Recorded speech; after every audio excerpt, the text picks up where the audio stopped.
We're about to do some battle. One of these players has very bad penmanship, but that person will remain nameless. For now. Yeah, for now. I'm looking at you, Sam Roukas.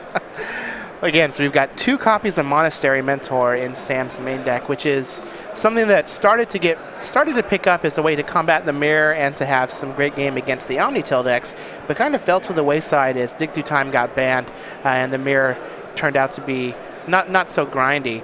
Sam's going to go ahead and lead off here with an Island and a Sensei's Divining Top. Andy Ferguson is going to have a Mox Opal, a Vault of Whispers. He's going to cast a Vault Scourge, losing 2 life for the Phyrexian mana, which will turn on his Mox Opal, and then he's going to go ahead and cast a Signal Pest. So we've got 4 permanents have entered the battlefield for Andy Ferguson on his first turn. Yeah, pretty good. That's pretty good. Pretty good start. I would have even given him the advantage a little earlier than that. I mean, he showed up to the match with a leather jacket. And we all know that in the feature match area, the leather jackets don't lose. So Sam is going to go ahead and top in his upkeep. He's just going to play an Arid Mesa and pass the turn back. Andy's going to go ahead and attack using the Battle Cry to get in for 2 points of damage there with his Vault Scourge. And let's see what else we've got going on. So it'll be pretty interesting to see how Andy paces his threats. He's seen Sensei's Divining Top on turn 1, so he can make a pretty educated guess that he's up against Miracles, and he has to worry about a Terminus. Speak of the devil. Speak of the devil. Sam is going to go ahead and reveal a Terminus for his draw step. With the Miracle trigger on the stack, he's going to go ahead and use his Arid Mesa, go down to 17, go down to 17, get a Tempest Plains, and cast that Terminus. He's just going to play a Misty Rainforest and pass back to Andy Ferguson. Now his Mox Opal is still turned on, so if he has another land here, he could potentially play a Tezzeret, but he's just going to go ahead and use a Thought Cast, 1 mana, draw 2 cards, refill his hand. So that Terminus was a full 3-for-1, and now Andy's able to recoup a little bit of that loss with Thoughtcast being a 2-for-1. And now he's basically back to even, but he would certainly like to have a bit more pressure on the board, so we'll see what he can develop. It's like he was able to find a copy of Tezzeret there. He doesn't have another land, it seems. Now, just peeking at Sam's hand as he flicks through, it looks like there is a Monastery Mentor, so that has the potential to generate a lot of tokens with Sensei's Divining Top. Yeah, the one thing that's a little interesting is the Affinity deck has a fair amount of flying threats. So one of the good things about Monastery Mentor and the Miracles deck is not only that it's a good clock, but usually that it can play a fair bit of defense also. In this particular case, though, I don't think the Mentor is going to be playing defense that well. It may be enough counter pressure to end the game, though. It is a very powerful card. So Sam is going to go ahead and use his Misty Rainforest there on Andy's end step. Get another look at the top 3 with his Sensei's Divining Top. There is a Swords to Plowshares and another land. I feel like with that early Terminus, that was exactly what Sam Roukas needed to make sure that Andy Ferguson didn't do anything too explosive. And now that we are starting to head into the mid-game, it's going to be more likely that Sam Roukas is able to answer most of what Andy Ferguson does. Now, one of the sweet things here about having these artifact lands is Andy Ferguson is going to be able to move this Cranial Plating at will with that 2 black mana. So when he attacks here with both of his creatures, he is just going to be able to move that Cranial Plating over. Swords to Plowshares is going to take care of that Ornithopter before it gets equipped, so Andy's not going to gain any life from it, but he's now just going to be able to re-equip and have a pretty decent threat there on the battlefield. Yeah, if he wants to play his Agent, though, I think that's going to use up all of his mana, and to just equip an attack for, what would that be, 7?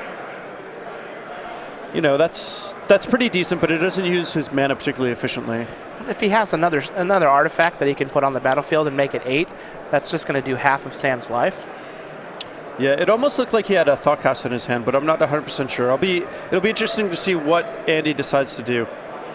Now, Sam does have 2 Force of Wills in his hand, so Andy does have to calculate if he invests all of this mana in trying to play this Tezzeret, and Sam happens to have a Force of Will, not only is he going to get another Monk from this Monastery Mentor, which will shorten the clock for Sam, but it's going to use up almost his entire turn.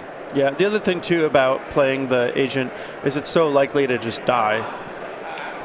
Like on the following turn by an attack from Sam. So Andy's going to go ahead and equip Cranial Plating to the Ornithopter. That is going to make it a 7-2. Pretty big Ornithopter. Dude, that Ornithopter's on roids. Yeah, he's been working out. He's been hanging out at the Tarmogoyf gym. Yeah. So Andy's going to go ahead and attack for 7. It's going to knock Sam down to 9. But Sam's going to get to untap with a Divining Top and a Monastery Mentor. So he's going to go ahead and use his top. Oh, and there's a Plow and a Counterbalance. So Sam's going to go ahead and do this little dance where every turn he's going to be topping and then drawing a card with his top. That way he gets to recast the top, triggers the Monastery Mentor and the Monk. So not only does it make an additional Monk, but it also gives him a Prowess trigger. So this is going to be an attack for 7. Yeah, and we can see how Sam Roukas' deck is really set up to beat creatures. And Andy Ferguson, he had an explosive start, which is how he gets an edge in the matchup. But Sam Roukas, with that early Terminus, was really able to take away Andy Ferguson's edge in the matchup. And now that we're in the mid-game, approaching the late game, Sam Roukas is just doing things that are a lot more powerful. Andy was setting himself up to potentially kill Sam on the following turn, but Sam just seems to just have the answers. So Andy's going to go ahead and play this Tezzeret, and that's going to prompt a Force of Will from Sam. He's going to get another Monk. He's going to be able to use the top in his upkeep, draw a card with the top, redraw the top. 1, 2, 3, 4, 5, 6, 7, 8, 9, 10, 11. So he's at least going to be able to do 11 damage just from casting Sensei's Divining Top. Yeah, that is pretty good. And this is really showcasing the power of Monastery Mentor. It was a 3-mana investment, and now it's potentially attacking for 11, you said? Yeah, 11. That is quite good. So it's basically 6 power and toughness on the board, and then 5 power and toughness from prowess triggers. That is pretty nice. So Sam does have 2 lands and a Counterbalance in the top cards on his library. So let's see how he decides to play this. So he's just going to draw in his upkeep, draw the top for his turn. He's going to fetch. He's going to play the top, make a Monk. Is he going to top first to see if there's a spell for the unknown? There is a Ponder. Ooh, that's a good one. Oh, yeah. So he's going to draw There's the going to be Ponder. a lot of damage coming through. Yeah, and a lot of Monks. It is possible for Andy to win on his turn, though. He can just equip the Signal Pest, attack, and then play Tezzeret and finish him off, right? Well, he would have to play. He could play the Tezzeret, make the Signal Pest a 5/5, and then equip the Cranial Plating. You have to get 1+1 out of Tezzeret to ultimate it, right? Okay, got it.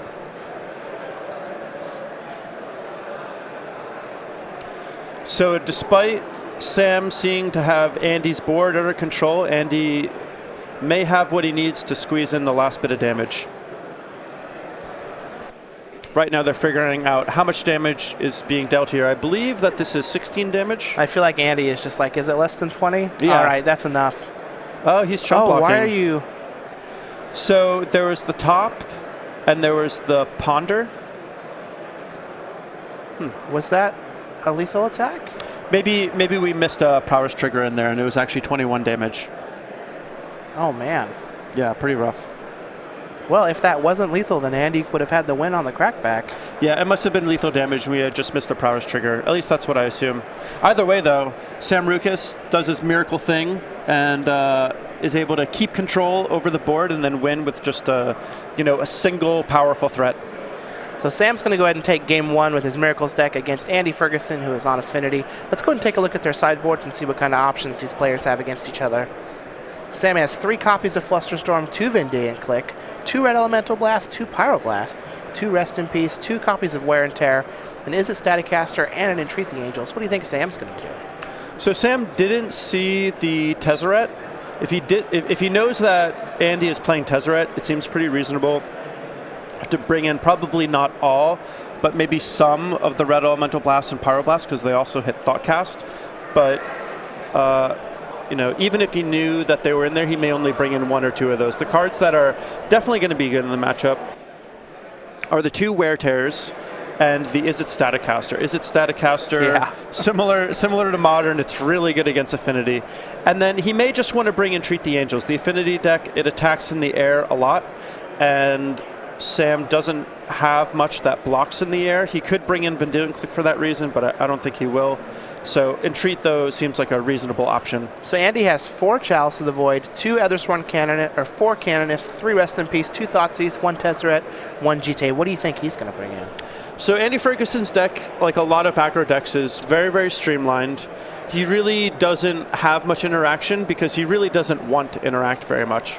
I think that he might bring in maybe the 2 Thoughtseizes. They can discard is generally something that people like against control decks, although I could see Andy not bringing in the Thoughtseize and really only wanting them for control decks. He could also bring in Tezzeret. Tezzeret is something that's going to give his aggression a bit more staying power on the board. It can also be a little tricky for Sam to counter with counterbalance because Sam's deck doesn't have a lot of 4s. So I think that the Tezzeret is probably going to bring in the Thoughtseizes maybe, and I don't think the other cards will be brought in. Well, that definitely sounds good to me. I like this Affinity deck. Man, I'm going to go back myself later on, when I get a chance to count up that attack, because if it's not lethal, Andy definitely had a win on the crackback. Andy has been doing very well in our standard opens, travels to a lot of these events. So let's go ahead and really quick take a look at our Season 1 schedule as we wind down the schedule here. We have a couple events left before the Invitational. We were in Louisville last weekend. We're here in Philly for the Legacy Open. Next weekend, we're in Indy, in March 19th through the 20th, we're in Indy for a Standard Open. We'll be in Baltimore April 9th through 10th for another Standard Open. And then we'll be in Columbus. Crowning a champion. April 15th through 17th. Standard Modern, split format, Invitational. 4 people are going to punch their tickets for the Players' Championship. The winner, along with the 3 points leaders. Yeah, a star-studded lineup. So let's go ahead and jump back to our game so we can see what's going on. We've got Sam and Andy. So it looks like Sam has a Chalice of the Void. So he did bring in the Chalices. So he did bring that in. So he Chalice on 1. He does have an Ornithopter, Vault of Whispers. He's casting Arcbound Ravager. Sam just has a Flooded Strand, and that's it. So Chalice on 1 is a bit of a double-edged sword. I'm a little surprised that Andy brought it in, but not immensely surprised. He might have even taken out some of his 1-mana casting cost things like Signal Pest and Springleaf Drum. Yeah, Signal Pest and Springleaf Drum are the only 1-mana spells. Yeah. So, if he's bringing in the Chalices, those are some, I don't want to say they're low-impact cards, but they're not at their best against Miracles. For sure. I could very easily see those cards getting cut.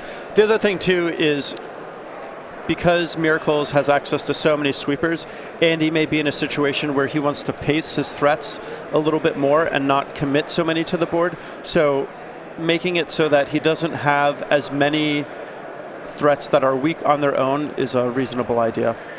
So Andy's going to go ahead and send in the team here. He does have a Vault Scourge, Arcbound Ravager, and an Ornithopter. He's going to sacrifice a Vault of Whispers to the Arcbound Ravager, get in for 3 points of damage.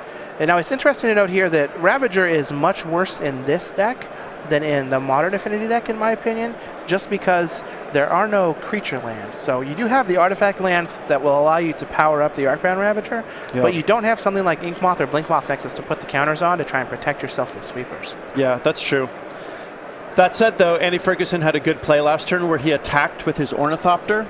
Attacking with an O2 usually doesn't seem like a particularly good idea, but if Sam Roukas had tried to kill the Arcbound Ravager inside of combat, Andy would have been able to move those counters onto the Ornithopter and still push that damage through. So Andy's gone in and just played another Vault Scourge here. He's sending in his Ornithopter, the Ravager, and the Vault Scourge, but he's going to go ahead and sacrifice the Ornithopter to the Ravager, bringing it up to a 4/4. Or to a 3/3 to get in 4 points of damage that turn. Sam just has another land and is going to go ahead and pass the turn back. Looks like he has a bunch of Terminus in his hand. It's not really where you want him. You want him on top of your library so you can draw them and miracle them. But he also has a Red Elemental Blast, so it looks like he heard what you were saying, and he decided to bring him in just in case Andy happens to have Tezzeret. Seems like he also has Brainstorm too, so I certainly understand Andy committing a lot to the board because he wants to get the game over with quickly. The way that he wins is by getting ahead on the board fast. And with that Chalice, Sam is locked out of manipulating his library. So Sam is basically looking to naturally top deck a Terminus at some point. So Andy's gone ahead and just played another Arcbound Ravager here. Going to fall to 12 in the process with activations from those Ancient Tombs. But he does have Sam on the back ropes. Yeah, and Andy really doesn't care about taking damage at this point. He's just looking to push damage. So he's going to attack here. 2 Vault Scourges and an Arcbound Ravager. He's going to cash in a Vault of Whispers, bringing his Ravager up to a 4/4. That's going to give us 6 points of damage. Sam's going to try that Brainstorm just to keep Andy honest with his Chalice of the Void trigger, which he did. And the players are going to go ahead and go back to sideboard. And I have to imagine here that Andy might potentially take some of those Chalices out, since they're not going to be as effective on the draw as they were on the play. Yeah, that's true that they won't be as effective on the draw, but it certainly looked really good that game. And we can also see how from game 1, if Sam is able to cast his cards and bring things into the mid and late game, Andy Ferguson's deck may not be particularly well equipped. So Andy may just want to risk it anyway and say, well, I've just got to get a little bit of disruption, jam all my threats, and essentially just hope it's good enough. Because if you go into the long game, the Miracles player is just going to have more powerful cards, more card advantage, and has a lot of answers to shut Andy down. Yeah, Affinity is going to need to get this game over nice and quick. Affinity is good at that, though, so that's that part's true. good. That's true. Cranial Plating is quite the magic card. Yeah, that's sort of what Affinity is known for, is getting the game over with quickly. Now, Cranial Plating and the Affinity mechanic was kind of a shadow over Mirrodin the first time we were there. And coming up here fairly soon, we have some more shadows. Oh, yeah? What kind of shadows? Shadows over Innistrad. Ooh, I like the sound of that. Innistrad was an awesome limited format. It definitely was. I liked it for Constructed as well, but we've got our pre-orders. They're going to be shipping on April the 8th. If you're interested, go.starcitygames.com/Shadows over Innistrad. As far as I know, with the actual storyline itself, Angels are going crazy. Jace is going there to try and figure out what's going on. And the speculation is that it's Emrakul's fault. Really? Wow, well, that's pretty cool. So Emrakul wasn't on Zendikar with the other 2 Eldrazi Titans. He might be an Innistrad. Well, it might be an Innistrad. We don't know what gender Emrakul is. He has tentacles. It has tentacles. But I think that's going to be sweet. Yeah, I'm really excited about this too. 2 of my favorite cards to play with, Olivia Valdarin and Huntmaster of the Fells, are both from that previous block. So I'm certainly looking for cards like that to be revisited, because they were a lot of fun to play with. So we've got here game 3, Sam Roukas on Miracles against Andy Ferguson on Affinity. Both players are 4-1. Sam's just going to lead on a Misty Rainforest and pass the turn back to Andy, who has... Oh, so we've got... we got a Force of Will. This time it gets the Force. So Andy had Mox Opal, Ancient Den, a lot of stuff. Mem Knight, which is going to give him 2 mana to play Chalice of the Void on 1, and Sam had a Force of Will. Yep. Which isn't the worst thing for Andy, since now he has some mana freed up. Now it looks like he does have an Ancient Tomb, which he could play a turn 2 Tezzeret if that Ancient Den didn't only produce white mana. Yeah. But he does have 4 mana that he can use to cast spells here on this turn. He's just going to attack for 1 with his Mem Knight. Hopefully he can actually use all of his mana. So Andy's going to drop to 18 from his Ancient Tomb. He's going to play, an Etch Champion. And then he's going to cast a Thought Cast. Wow, this is a great turn. So you can see in this situation, Andy's deck acting a little bit like an engine. So on the one hand, a lot of his cards are probably not worth whole cards. Mem Knight, for example, you probably wouldn't value that as a whole card in Legacy. But you can see how he's getting ahead on mana and then is able to leverage that to also get ahead on cards, which is a pretty sweet thing that is typically one of the hallmarks of a powerful deck. All right, so Andy's going to go ahead and use his fetches here. Now, it looked like he had another, he had a Terminus in his hand, so maybe he has another Brainstorm. He's going to go ahead and Brainstorm and put the Terminus back on top so that he can handle this Etch Champion. Or maybe he's just going to wait a few turns to try and get some more value. Yeah, it may also be that he was just digging for land drops or something like that. He did not have more lands in his hand, so he missed on his draw step. He does have a Ponder, so he's going to be able to look at the top 3, 2 of which are lands, so that's good news for Sam Roukas. Yeah. So the thing about the Affinity deck is right now he has done a lot of fancy stuff, but he still doesn't have that much pressure. Without Cranial Plating or Arcbound Ravager, the Affinity deck doesn't usually do a whole lot of damage. A lot of its creatures are a little on the low impact side of things. So Sam right now has a little bit of time to set up a Terminus, maybe get a lot of value.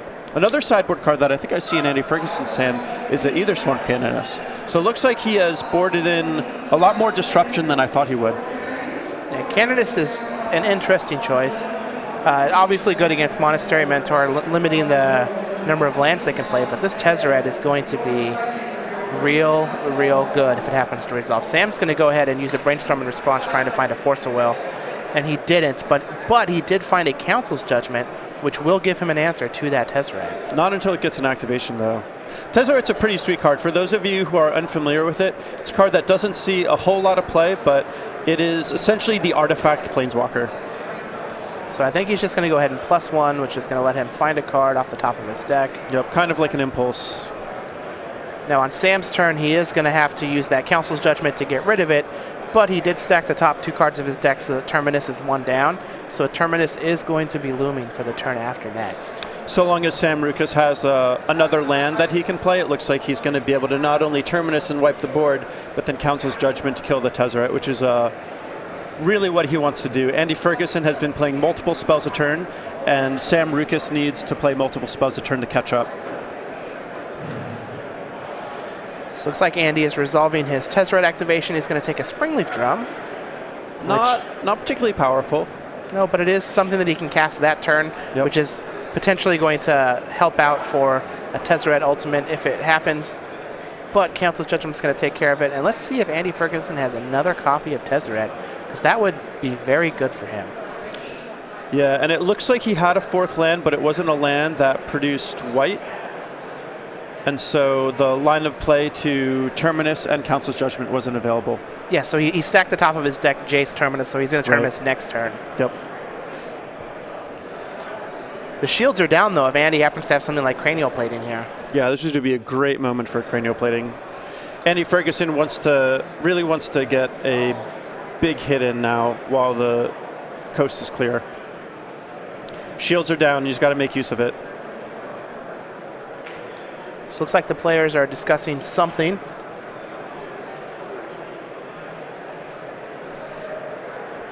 So now that we've got everything sorted out, we're going to go ahead and go to Andy's turn. He's going to draw, it looks like, Seat of the Synods. That's not going to be a threat, but he is going to be able to refill here.